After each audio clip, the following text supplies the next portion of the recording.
far away is it, guys? I forgot. What's the distance?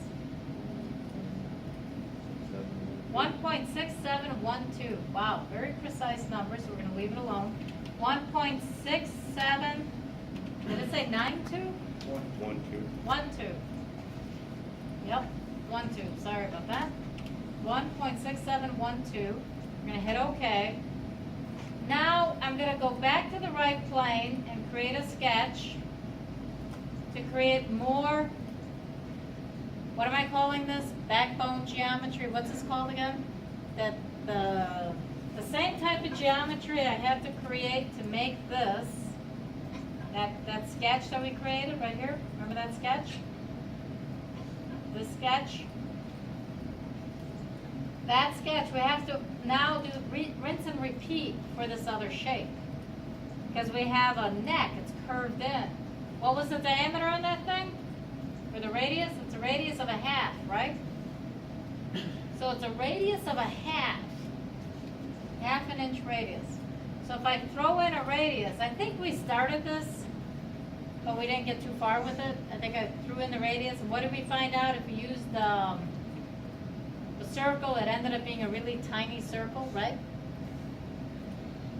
I can't remember. It might be the, no, let's try it with the circle for fun. Let's try it. The 3-point, pick this object. I can't pick that object. Why? What's wrong? It's on a different plane. And what else? What do I need to do to make it work for me? Oh, the curve? It's curved, so I need to do intersection curve, right? Remember that? We used that on a different project. Intersection curve is your friend. We need that curve. We don't want to rebuild it, do we? We need that curve.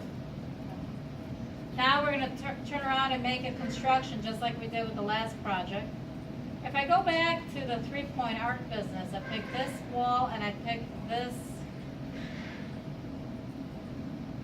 I can't seem to pick it, can I? Let's try that. Let me pick this, and let's make it tangent. There we go. If I pick this and this, can I make a tangent? Yes. Isn't that beautiful? I hit OK. Now it's a circle.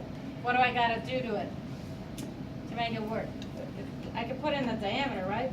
But really it's the radius I'm after, right?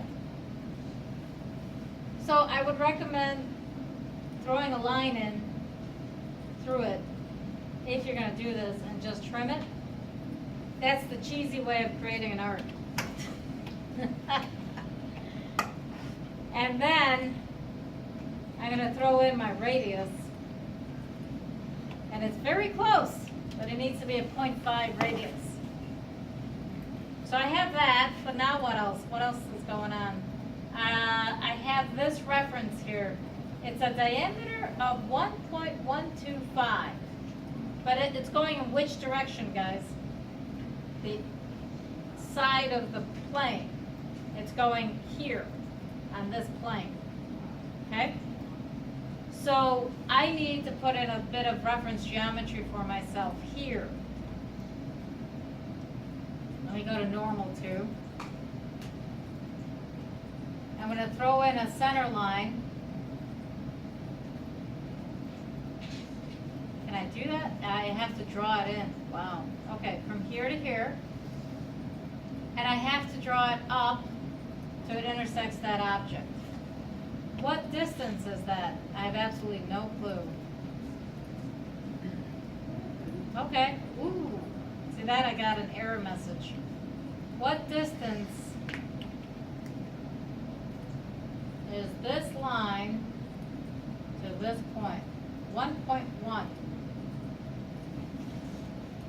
What do I notice here? What is this? 1.125. What number? 1.125 diameter, which means its radius is what? Half of that. This arc is in the wrong spot. Because when I measure the distance of this arc, identify this position. I gotta identify the 1.125 position first. Okay? Then I can put an arc in from point, I'm sorry, I did that wrong.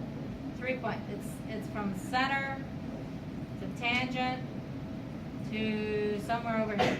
See that? I need to take this and drop it right there. This arc is what I need to make a radius of 0.5. See that? So this arc technically looks like it's not tangent to this, but now it will be once I pick this arc and this line. I can make a tangent, and it, see how it just picked it up a little bit? Now it is. See that? But did I put the circle in? Would it have worked if I put the circle in first? No, it wouldn't have. I needed to put in my reference geometry first, which is the 1.125 reference here, and then I could attach from that point to that tangent. Why do I need this?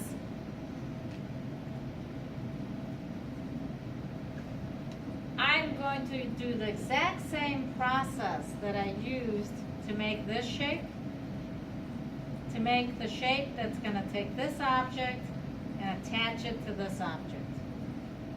Yeah. Oh, yes. Really? Yes. It looks challenging. You'll be okay. I'll show you how it works. Pick this object. We're going to mirror it on this side so we have both sides. We need that. Whoops. What was wrong? Remember last time I did mirror, I had copy off. That's what happened. Sorry. Okay, mirror line. Then I mirror to that. Whoops. What do I do if I accidentally have an item inside of my box that I don't want it? Delete. And how do I delete it? I forgot. Right click. Right click and hit delete. Yeah, sorry. I was trying to let you tell me that. Then I hit OK. So there you have your basic shape. That's the pattern. You notice how it goes in and out? That's interesting, isn't it? Now let's see if it'll work. Now we're going to go out here. We're going to go over here. We're going to draw another object. We're going to create a new sketch. This is going to be, in my case, I made it slender, so it's going to be an ellipse from this center to that point. What's the width going to be? The 375 number, right? Yeah, 375.375. I made it narrow. I made it a narrow key instead of a fat key. That's all. Okay? Now, you're looking at this going, all right, I don't know if this is going to work because I might have something I have to do, but we're going to find out. We're going to see if it's going to let me do this. If we go to features, I only have sweep as an option, so obviously we have a problem. Houston, we have a problem, right? Because I can't really sweep this. I need some kind of loft. What's wrong? What am I missing? Construction line between the other side of the two arcs. I'm missing an object on this side. Is that what you're saying? Mm-hmm. You're right. I'm missing an object on this side. Now, I'm not sure that we're even if I add that, let's do that. Let's go ahead and do that for fun. Because some days I like to just test my abilities here. Let's see what it will let us do. So I'm going to go ahead and add another plane.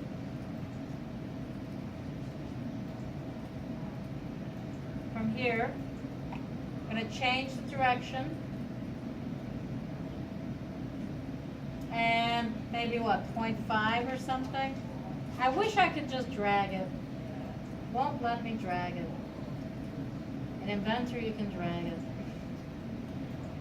This one's very, very particular.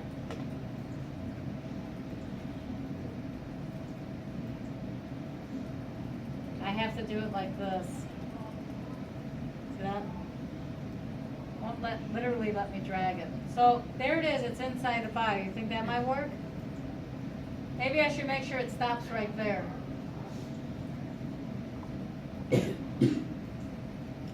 combination of references aren't gonna work, okay? So my current combination of references, what is it not like? Let me delete it there. Instead, let me make it coincident here.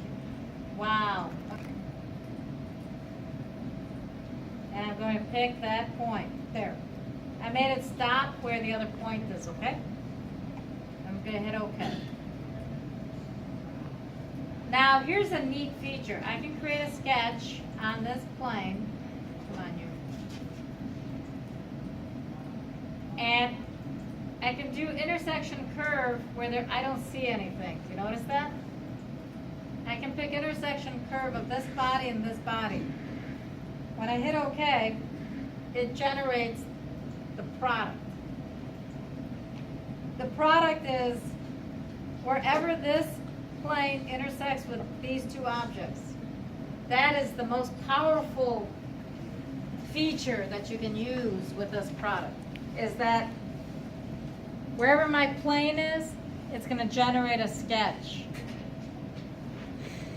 That's nice. Okay? That's the first time you'll ever have used that feature.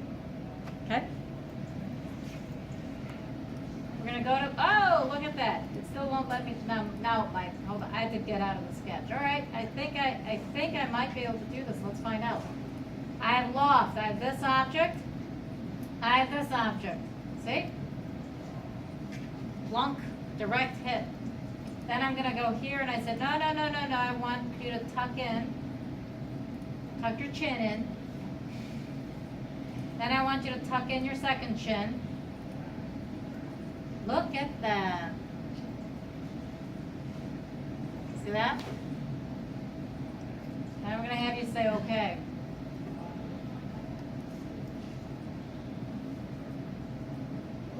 See that? What it didn't do, it's not tangent, of course, because I can't make it totally tangent because of how the shape is. How could I make it totally tangent? What should I have done? What could I do to make it totally tangent? It's tangent on the curve, it's tangent here. But if I look at the top view, it's not tangent. See? What can I do to blend it together?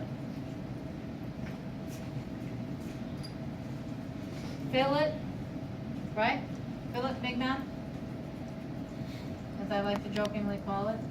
The fillet command is a good tool. Even if I did 0.1, it might look nice. And you can, of course, let it go all the way around the edge. If I hit OK. Kind of did it, but not so good. So let's go ahead and edit that fillet. Don't think it really picked that bottom feature. There. Now it went all the way around. Let's hit OK. There it went. So now it's got a slight taper. A slight taper in. If we change the fillet, we might be able to adjust it even more. Right now it's 0.1. We can change it to maybe even 0.25 just to see what happens. It might fail too. Yeah, it failed. So maybe 0.125. See that? And this is, by the way, how real design happens. They don't know what the radius is going to be up front 100% of the time. Let's try 0.2. Does it blend nicely? Does it look good? Do you hear that? How many of you, when you're, how many artists in a house? Okay, does that shade of red look good? How many times have you debated, oh, let's color it this way? Are you working on a website? Anybody working on a website?